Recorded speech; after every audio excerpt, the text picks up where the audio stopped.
Most people do not realize they are not broke because they make too little money. They are broke because their future income has already been claimed before it even arrives. The paycheck hits the account, and for one brief moment, it looks like progress. Then, rent takes its part. The car payment takes its part. The phone bill takes its part. The credit cards take their part. The subscriptions take their part. The delivery apps, insurance, payment plans, and random automatic charges all take their part. And by the time you finally look at what is left, you are not really deciding what to do with your money. You are just managing what survived. This is why so many people feel stuck even when their income increases. They think the problem is the size of the paycheck, but the deeper problem is that too much of that paycheck already belongs to someone else. And the dangerous part is that most of those claims did not feel dangerous when you agreed to them. A monthly payment always feels smaller than the real decision. A $600 car payment does not feel like a $36,000 commitment. A $99 subscription does not feel like $1,188 a year. A phone upgrade does not feel like another piece of your future income being removed. A credit card balance does not feel like future work being sold at a discount. But that is what is happening.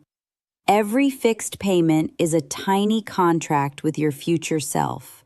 It says, before you save, before you invest, before you breathe, before you choose, this amount is already gone.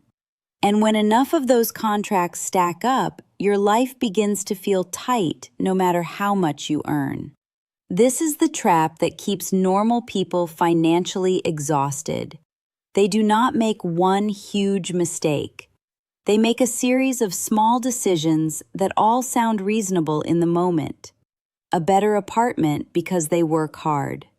A nicer car because they deserve comfort.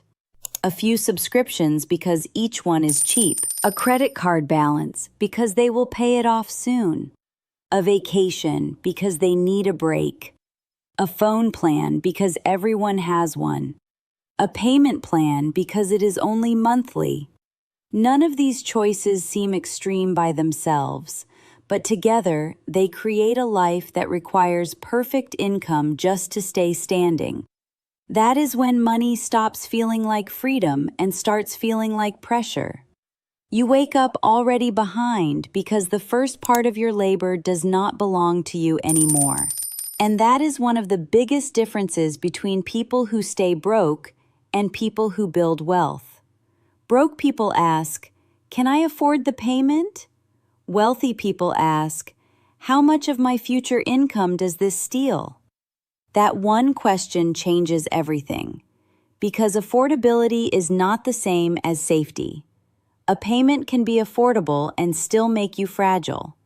You might be able to make the payment today, but what happens if your income drops? What happens if rent rises? What happens if your hours get cut? What happens if an emergency shows up? What happens if you want to switch jobs, move cities, start a business, help your family, or simply take a month to breathe? The payment does not care. The bill still arrives. And that is why fixed costs are so powerful. They do not just take money, they reduce options. They make your life less flexible. They make every decision feel heavier. They make you tolerate jobs you hate, clients you should leave, stress you should escape, and lifestyles you do not even enjoy anymore. People think wealth is about buying more impressive things, but in the beginning, wealth is mostly about having fewer forced decisions. It is about waking up and knowing that not every dollar has already been assigned. It is about having room to save, room to invest, room to make a mistake, room to walk away, room to wait for a better opportunity. That room is what most people are missing. And the strange thing is, people often give it away voluntarily. Because the payment looks small. This is why monthly pricing is everywhere.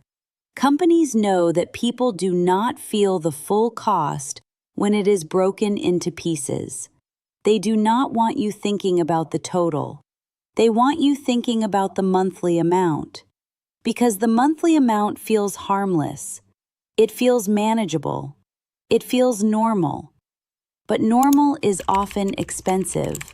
Normal is a financed car, a lifestyle that rises with every raise, subscriptions nobody audits, credit cards used as emotional support, and a bank account that looks alive for 3 days before returning to zero.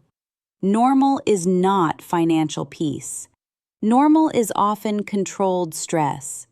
If you want to become different, you have to start seeing payments for what they really are. They are not just bills. They are claims on your future energy. Every recurring payment says, a piece of your next paycheck is already taken. Every debt balance says, part of your future work has already been spent. Every lifestyle upgrade says, your income must now perform at a higher level just to maintain the same sense of normal. That is why some people get a raise and feel poorer 6 months later. The raise did not disappear by magic. It was absorbed. Their lifestyle expanded quietly. Their fixed costs rose. Their expectations changed. Their new income became the new baseline.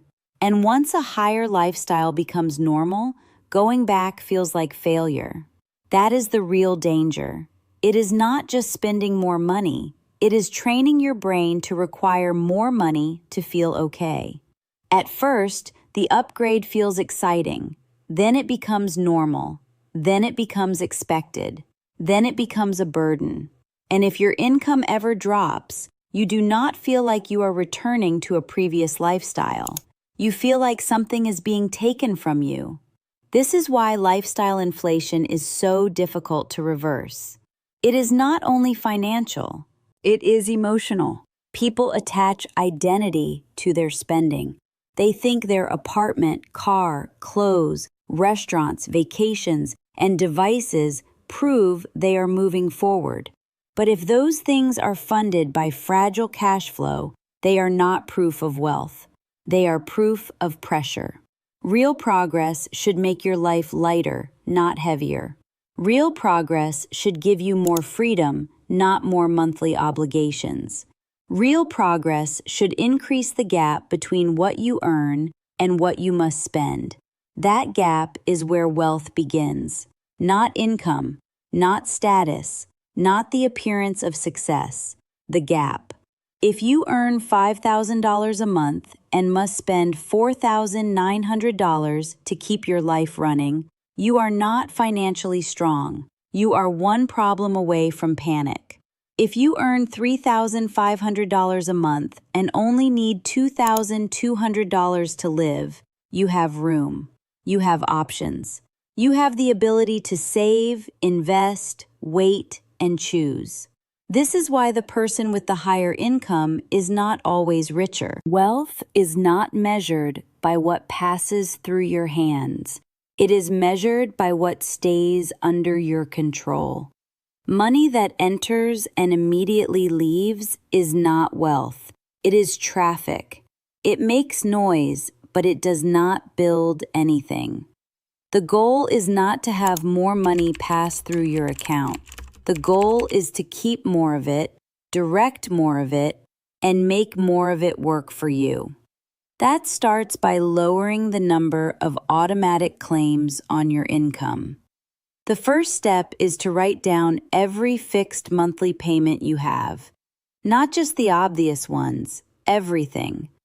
Rent or mortgage, car payment, insurance, phone bill, internet, subscriptions, debt minimums, app memberships, storage, software, gym, streaming, delivery memberships, buy now, pay later plans.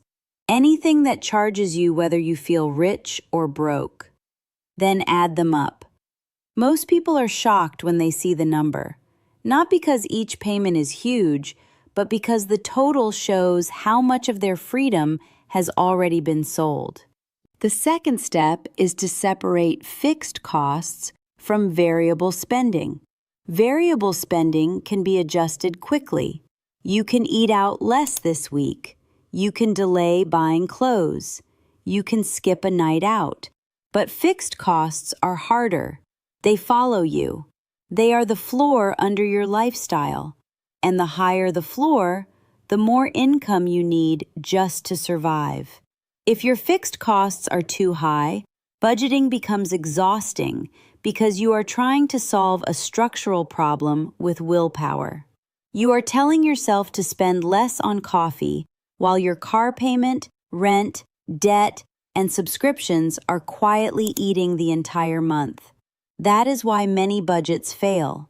The person is not lazy. The structure is too heavy. You cannot build freedom on top of fixed costs that leave no oxygen. The third step is to attack one recurring payment at a time.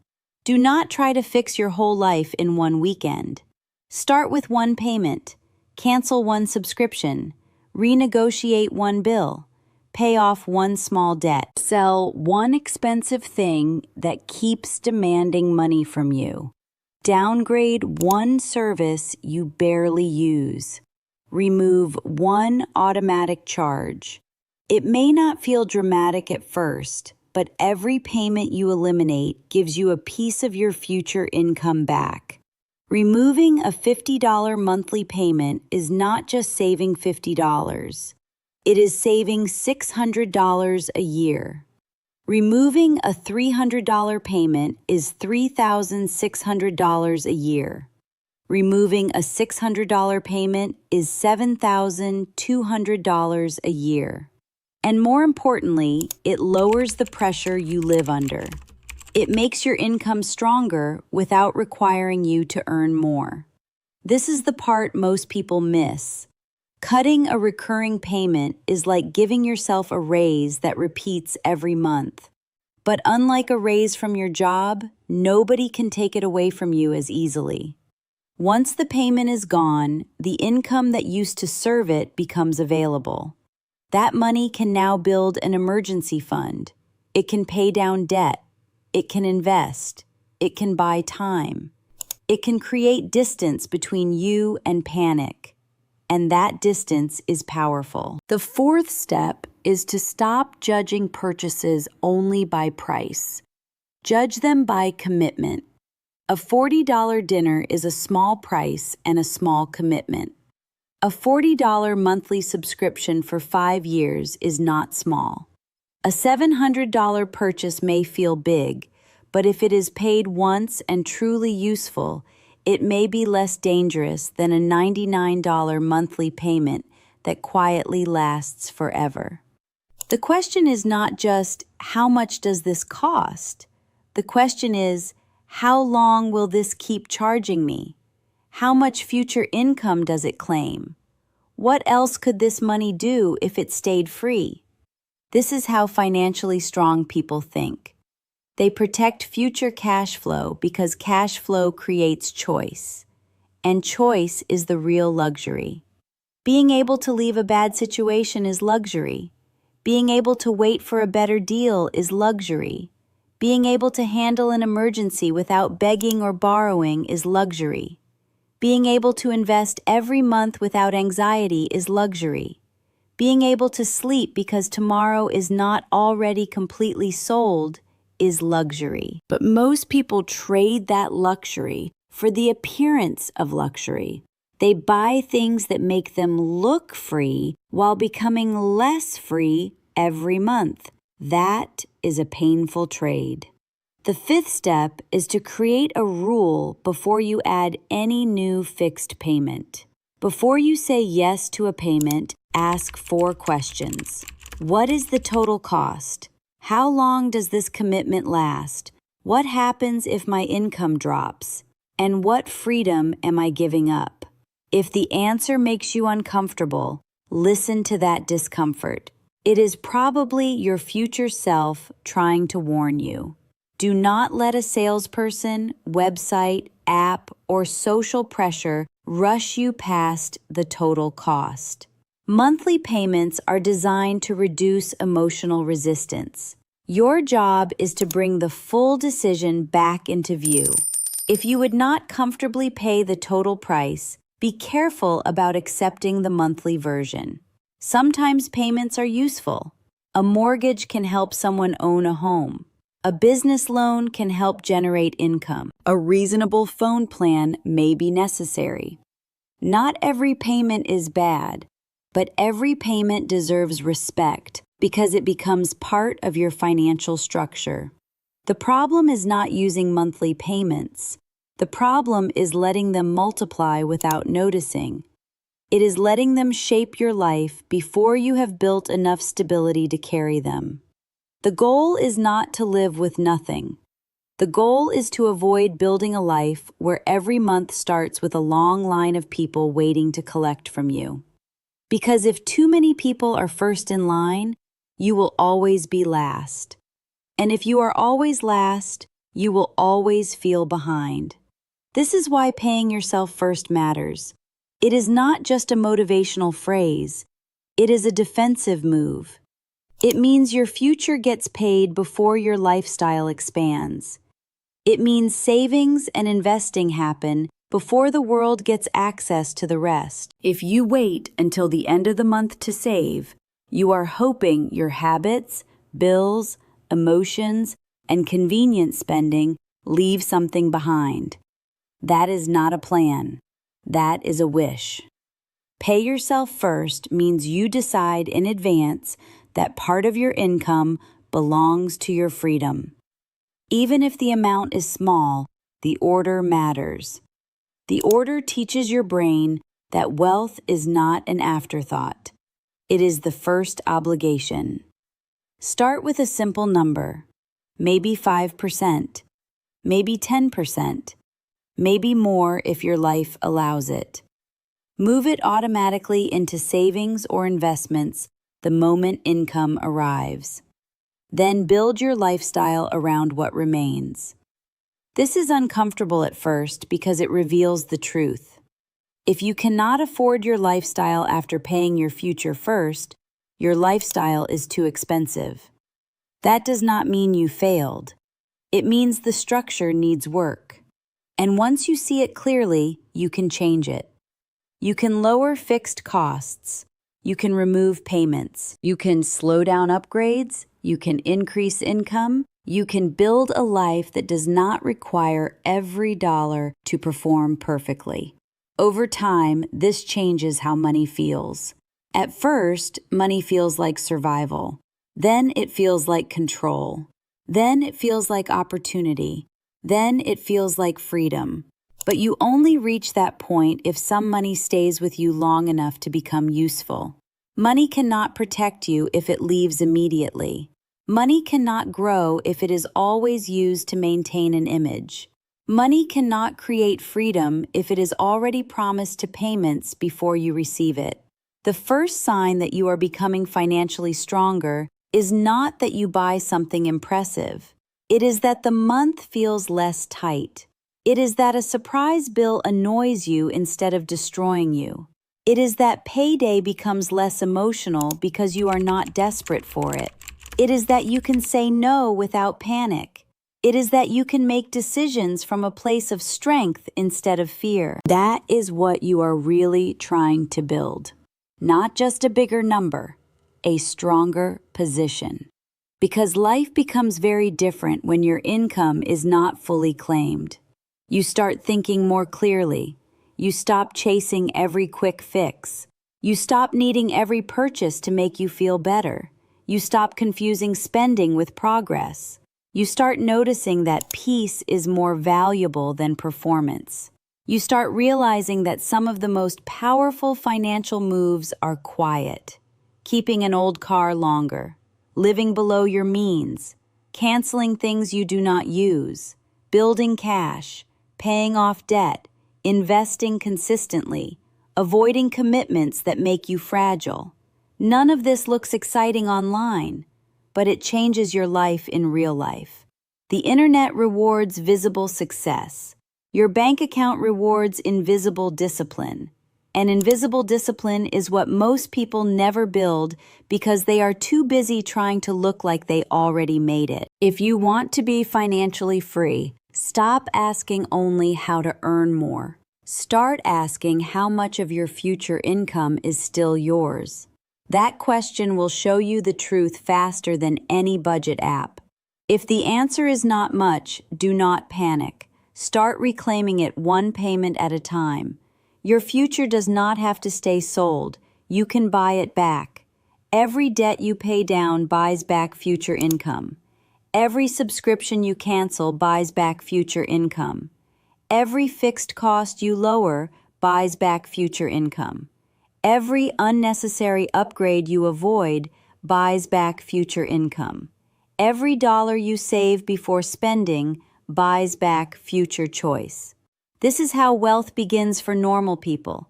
Not with a perfect investment, not with one lucky trade, not with pretending to be rich. It begins with creating space between income and obligation. The bigger that space becomes, the more powerful your money becomes. And the more powerful your money becomes, the less your life is controlled by fear. So before you take on another monthly payment, pause. Before you upgrade your lifestyle, pause. Before you finance something that only makes you look successful, pause. Ask yourself, am I buying value or am I selling my future income again? Because the payment is never just a payment.